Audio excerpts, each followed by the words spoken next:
appropriations, so I am an appropriator. So all of the things that you're discussing with the shutdown is relevant to me, okay? As opposed to, in all due respect, the big beautiful bill, which I didn't work on, I voted on, but that was an authorizer's bill.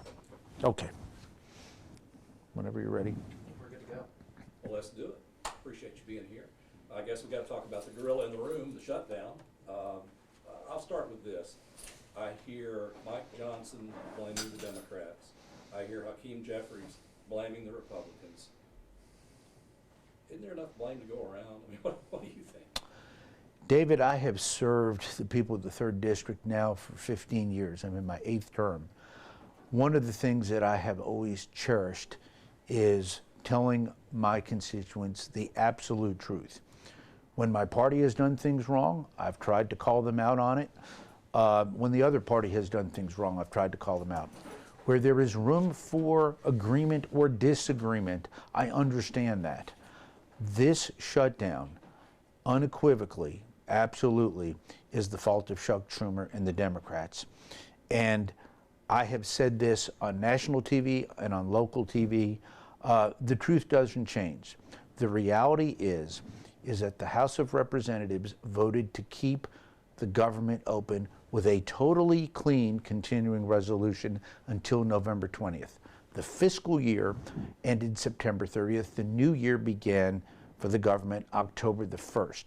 This is nothing new.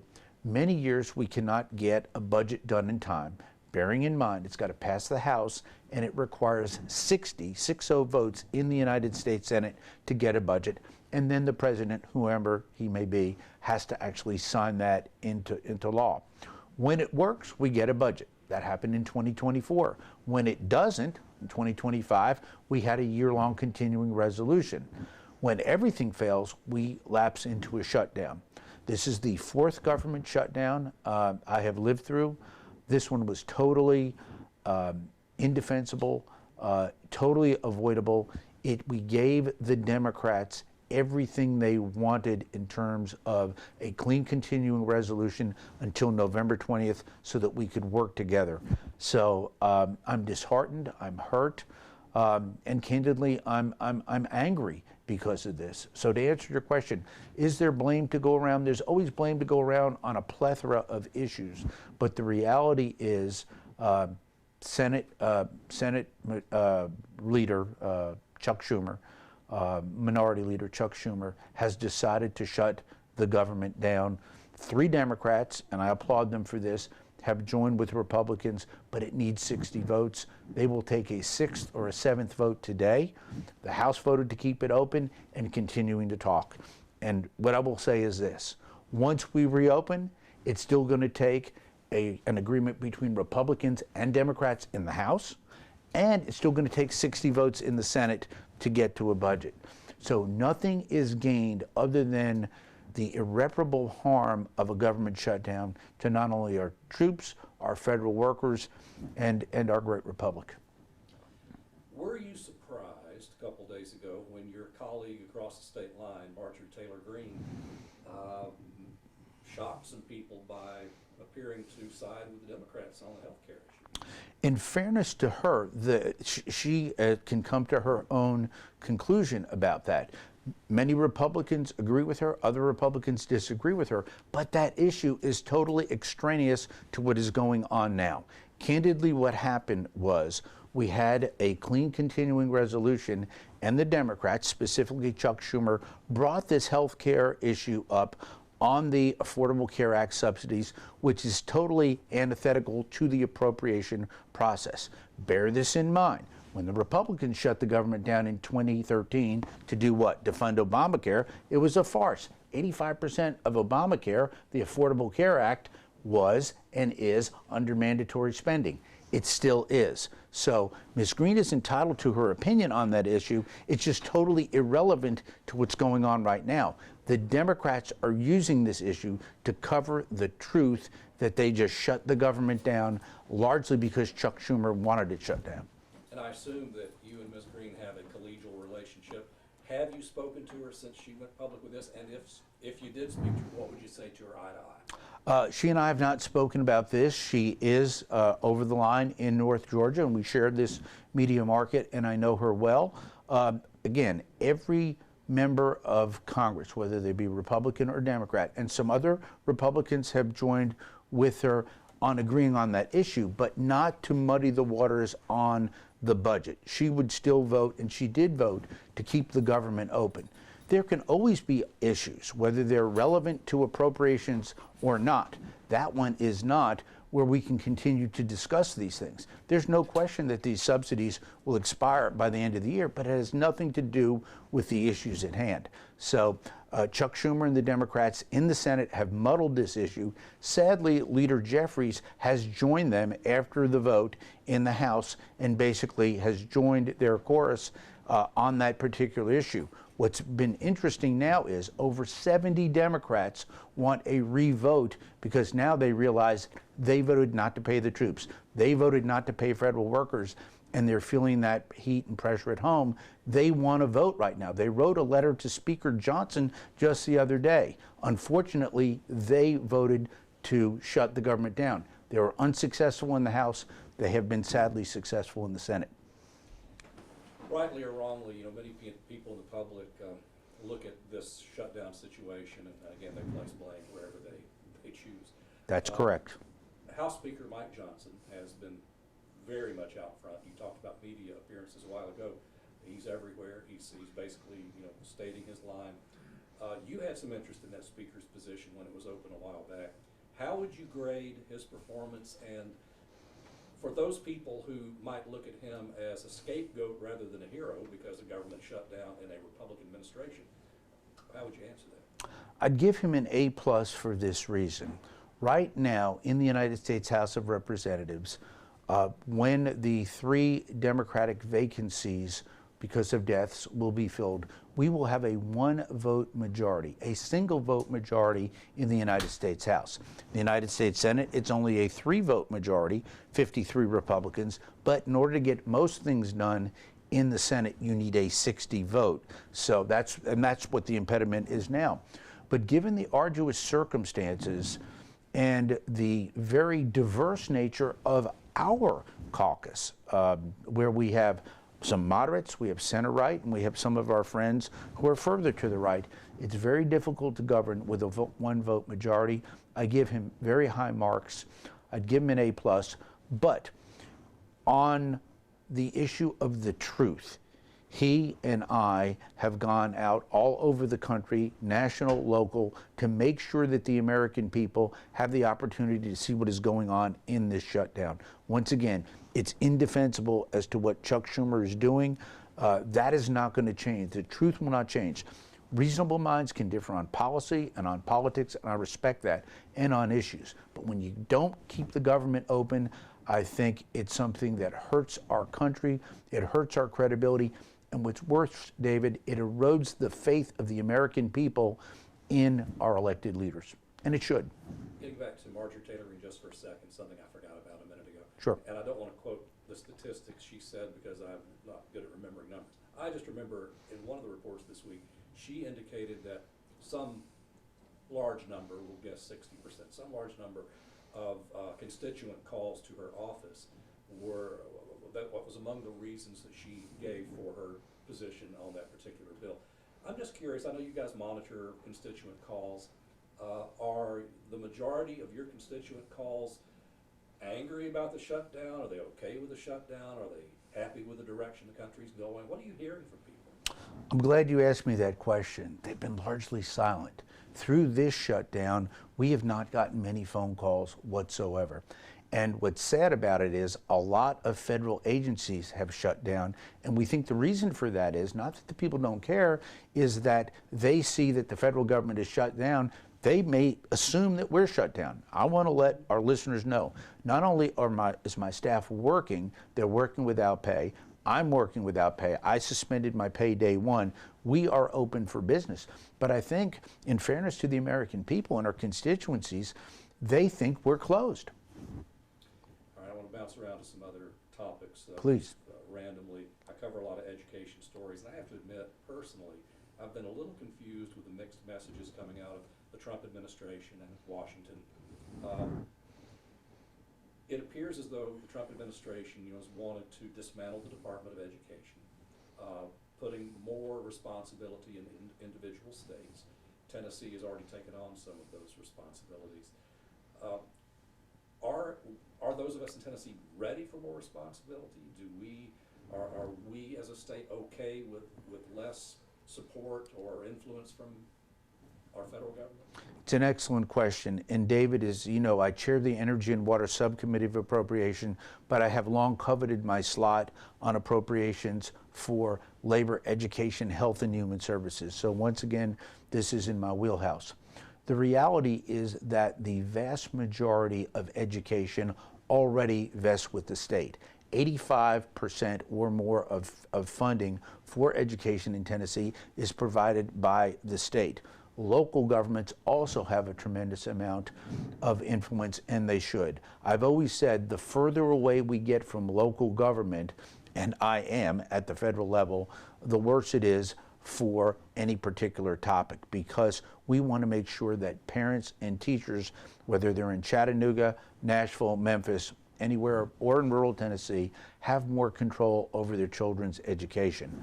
So having said that, I'm not particularly concerned about that. The percentage of federal funding that would actually be done is very low.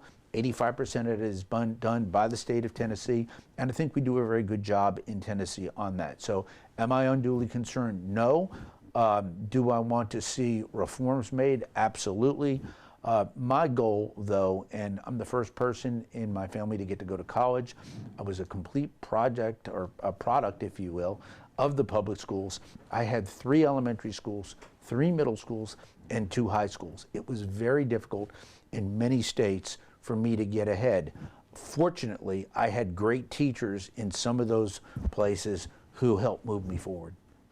Now, the subject of town halls. Now, I know you've answered this Sure. many times. You've been very thorough in your answer to that. Yes. I'm kind of an old school guy. I grew up among political rallies and town hall meetings. That was a hobby of mine when I was a kid, and I always appreciated that. We're seeing fewer and fewer of those locally and nationally Sure. these days. And you've given your reasons for not having some in the last several years. I guess my question is about gerrymandering. In so many parts of the nation, have we gotten to the point where so many congressional races are frankly not contested seriously, that it's just a given that we really don't need town hall meetings, we don't need or request input from the voters? Let me address both issues, because I think both issues are very important to the American people and to our republic. On the issue of gerrymandering, it's difficult because our federal Constitution leaves to these states the ability to decide congressional districts. Our friends in the Senate don't have to worry about that, right? Rhode Island, little Rhode Island gets 2 senators, big Texas or California gets 2. But the House, for our listeners, is decided on population. Tennessee has 9, California's in the 50s. Some states only have 1. Alaska has 1, the Dakotas have 1. So it's based on population. And it is a very important concern for me. In some states, in Tennessee, our state legislature decides how districts are drawn. In some states, it's actually, quote unquote, independent boards. I think this should be of concern to all Americans, because you're absolutely right. The vast majority, including my seat, and 8 of the 9 seats in Tennessee, are largely Republican solid red seats, and a Republican candidly is going to win that. Now, separate and aside from that, there is a primary process by which I or any other existing member could be challenged, and we have an open primary system in Tennessee. So the reality is it's not a lock, but you're absolutely right. In my race, it has always been the Republican primary. I have valued the fact that Democrats have run against me. Some have understood that, if you will. They understood it in the beginning. My late friend John Wolfe came to my election party. He says, we know how this is going to end. We're friends.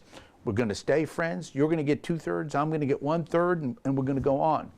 But, so gerrymandering should be something that should be a concern for everyone, whether it's in California, Texas, you name it, because I think the American people are going to watch this and remember this. I represent all of my constituents. I'm a conservative Republican. Actually, I'm a center-right Republican, not far-right. But I try to help all of my constituents. But I vote the way that the vast majority of my constituents want. Otherwise, I'd be primaried and I would lose. But you asked the question about town halls. We used to do town halls in person. We used to do teletown halls in person. I will share with you something that I've not shared with any other media outlet. Sadly, and I abhor this, but violence is rampant in our system. I have received threats to my safety. I choose not to have security. That may change because President Trump, in this Clean CR bill, which hopefully will eventually pass the Senate, will have the availability, probably he wants about $20,000 a month for each senator, member of Congress, Supreme Court, executive branch to have security. The question is do we want that or not? But the reality is, I do not want to see a situation devolve where any constituent or any person, they can come from anywhere in the country, whether they're on the right, the left, or the center, is put in peril because of the heightened violence. We have seen town halls devolved. You mentioned Ms. Green. You've seen people arrested at her town halls. I abhor violence. I believe in civility. But I assure you, even though I don't do town halls, just this week, I've been at 3 universities. I am out talking to civic groups, business groups. I take constituent meetings. I will never cast aspersions on any of my other members for the way that they run their offices, Republican or Democratic, but I meet with, whether it's folks from News Channel 3 or any other media, lawyers, doctors, civic leaders, social workers who come to see me in Washington, D.C., and I sit with them and meet with them one-on-one and address their concerns. So it's not a matter of not being accessible, it's the forum in which I choose to be accessible. But I'm very concerned about the heightened rhetoric and the heightened threats of violence, which I am actually subject to. I've sat down and spoken with our sheriff, who does a great job, Austin Garrett, about this. And I will say this, when I went to Congress in 2010, was actually elected in 2011, we were going through a very similar time. We had people surround our cars, people screaming, and the like. I would like to see that threat of violence go away, but it's omnipresent and it's wrong, and that's the main reason that I don't do town halls. Gaza, Hamas. President Trump today announcing the impending release of hostages Monday, Tuesday, going to Egypt. Let's get your take on today's headlines. Tremendous congratulations to not only President Trump, his entire team. I will be candid and honest with you. I support Israel 100%, and I have historically and throughout this crisis. I think what happened with the Hamas attack on Israel was shocking, was wrong, but even before that, I have been a strong supporter of Israel, and I've worked to combat anti-Semitism wherever it exists. Having said that, I am a proponent and a supporter of the peace process. I think it's truly incredible that we've taken this great step, first of all, to get the living hostages back, to get those who are deceased, their bodies back for their family, and hopefully create some semblance of peace. Credit also goes to our friends in Egypt. I have met with President Sisi personally before on this and other issues. Even Qatar, which traditionally has not necessarily been an outstanding actor in the peace process, has worked very well with Egypt and others and the United States to get this done. But really, I think the bulk of the credit has to go to Donald Trump. Why? Because he sat down with Benjamin Netanyahu, who I know and I've met with in Israel and the United States, to basically say we have got to get to a place where we can try to begin a peace process, and we have. So if we can work towards peace in the Middle East, I'm all for it. Jordan has been, I know the king there, I've met with him. He's gone through a very arduous time because a lot of Palestinians are actually in Jordan. But I hope and pray that we can ultimately bring peace to that region. But I do stand for Israel and everything they have done. They've been through wars in 48, 67, 73. I remember 67 and 73, not the first one. But the Jewish people have suffered, in my view, far too long, and I support them. All right, I think we may have 5 minutes left, so I want to end on TVA. A lot going on there. Let's first talk, I'll just kind of split this up a little bit. It seems like Steve, can we go a little bit longer, because TVA is so important? I'd rather go longer and let you ask your questions. It's too important. One thing that has concerned a lot of people is the apparent slowness, for lack of a better term, lack of success in getting some of President Trump's confirmations approved. The TVA board just kind of seems to be twisting in the wind right now. No one seems certain as to, who's going to be on the board, who's going to be running TVA. You've got rumors about Senator Haggerty. People are just kind of left dangling right now. What's your take on that? As with the government shutdown, as with every question that you ask me, let me be abundantly honest and transparent with you and with our listeners. I am a Republican who has always supported TVA. I've done that before my congressional career. I've done that throughout my congressional tenure. Not every member of my party in this state agrees with me, and I respect that. Not every member on the other side of the aisle agrees with me. So I start from that perspective. I believe TVA is very important to remain public. In other words, let me be clear, not be privatized, and allow it to do what it does and does well. It has tremendous power generation, which is critically important. The demand for power in the Valley and in the United States is booming. I work with utilities. Bear in mind, I'm the Energy and Water Chair of Appropriations. So again, this is my wheelhouse. I work with private utilities, but I really cherish TVA. They do environmental work, which is so critically important, in addition to that, economic development. So I come from that perspective. Jeff Lyash, who was the previous head of TVA, in my view, did an incredible job. He was articulate, he could explain things, but unlike other leaders at TVA, when I would go to them, they would come to me all the time and ask for help. I would help them. Unlike other leaders, Jeff Lyash would actually give back and work back. Right here at the Baylor School, we worked on an environmental project that took 7 years to get done. He helped me get that done. I could not have gotten that done without him. Sadly, he decided to leave, and I respect that decision. He's actually at Dominion in Virginia, very skilled. What has happened with TVA? TVA is set up by charter. It has a 9-person board.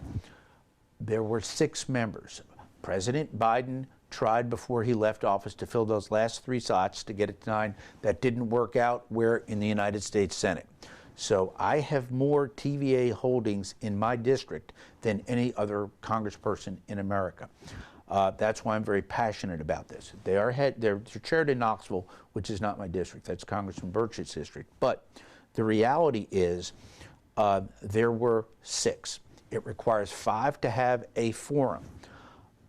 What happened was the existing board of 6 people signed a contract with Don Mull. And Don is an honorable man. He's a competent man. I have absolutely nothing against him. We communicate on a regular basis.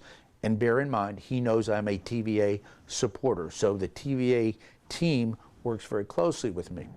What happened then was President Trump decided to fire 3 of the existing board members. That brought it from 6 to 3. So TVA has now for months operated without a quorum.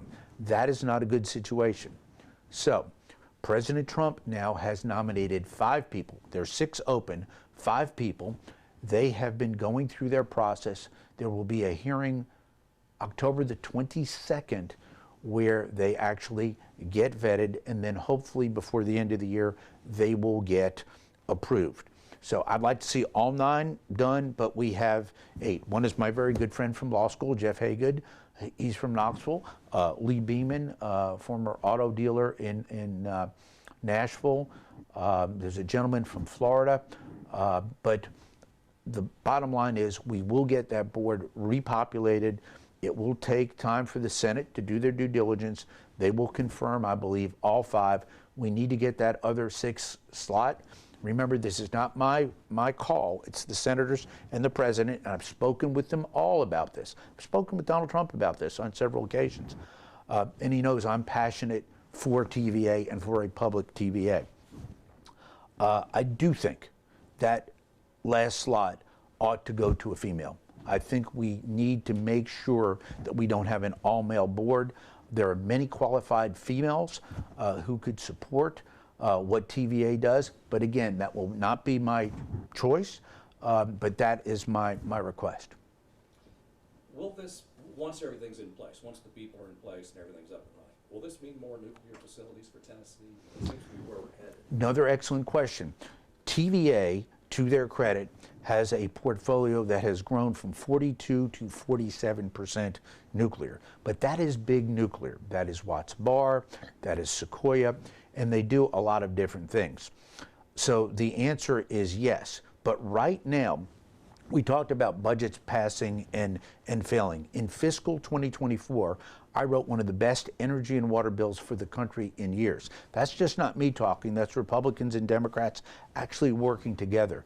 I have more Democrats joining me now on new nuclear when they come to Congress because it's clean, it's carbon free, but it's expensive. Okay, I have to be candid with this. And we want to make sure that we have abundant power, but affordable power. So there will be a big role for new nuclear, and what these are small modular reactors, micro reactors, and advanced reactors. We have a site up at Clinch River, which has been ready for decades for one of these plants. We put $900 million, I put $900 million up for new nuclear designs. That will be decided by the Department of Energy, not by me, because remember, I can't earmark that, so I can't say, here's the money and I want GE Hitachi or I want Holtec or whatever the design would be. The Department of Energy will take the dollars that I appropriate and make that decision. But yes, new nuclear will continue to grow with TVA's portfolio. I do think we need to build more gas plants in the interim. That is very important. Some people disagree with me, but it's abundant. I do think solar is very important and needs to be part of that. I chair the American Dominance in Energy Caucus in Congress. I chair 8 bipartisan caucuses. That means it's me and a Democrat working side by side on an issue. And the caucuses are a great thing. Co-chairman Vesey from Texas is my Democrat on that. I told him, I said, I don't want to keep the people who like renewables out of the room. I want them in the room. I want them communicating with me. But I want to be able to talk with them about nuclear. I want to be able to talk with them about natural gas because we as a nation have got to get more energy. The demand for energy is going absolutely through the roof. And that's whether you're in TVA's footprint or anywhere in the United States, or for that matter around the world. Last night I had dinner with the CEO of Verano USA. Bill Lee, to his credit, has brought industry after industry. Tennessee, again, is becoming the nuclear hub of the United States and the world. And a lot of that is attributable to Bill Lee and working with me, but he's been a champion. All right, finally, I'll wrap it up with something, probably a quick answer to this one. Sure. It's related to TVA. I apologize if it's a little bit, but I want to get as much information out there for you. I don't want to make you late for your next thing, but the final thing I want to ask is somewhat TVA related. Sure. It's come out this week that Bill Haggerty may be interested in being head of TVA. Let's assume that happens. Let's assume that Marshall Blackburn becomes governor of Tennessee. There's speculation, you mentioned earlier, a lot of things you have no control over because you're not in the Senate. Well, we may have a couple Senate openings coming up. Your name's come up, the mayor of Knox County has come up. Correct. There are many people who say a plan is in place, a succession plan is in place. Are you part of that? If there is a plan in place, I have not been clued in on that. Let me be abundantly clear. I have said that I would be interested if there was an appointment. Now, I think the world of both Bill Hagerty and Marsha Blackburn. The Hagerty situation right now, remember, Don Moll is on a one-year contract with TVA that was done, and it is binding because of the 6-member board at that time that did that. So if there was a change there, and I don't know, I've talked to Bill Hagerty, he has not said yay or nay to me about this. I do know this, the President of the United States holds him in the highest esteem and regard, and he should. If there is a change there and there's a vacancy, the Hagerty seat, Bill Hagerty's running for Senate right now, as I am running for the House again right now for my 2-year seat. But if there is an opening, that filing period would be in March, and that primary would be in August. So that would be a very short period of time for whomever would get that appointment, and they would have to run.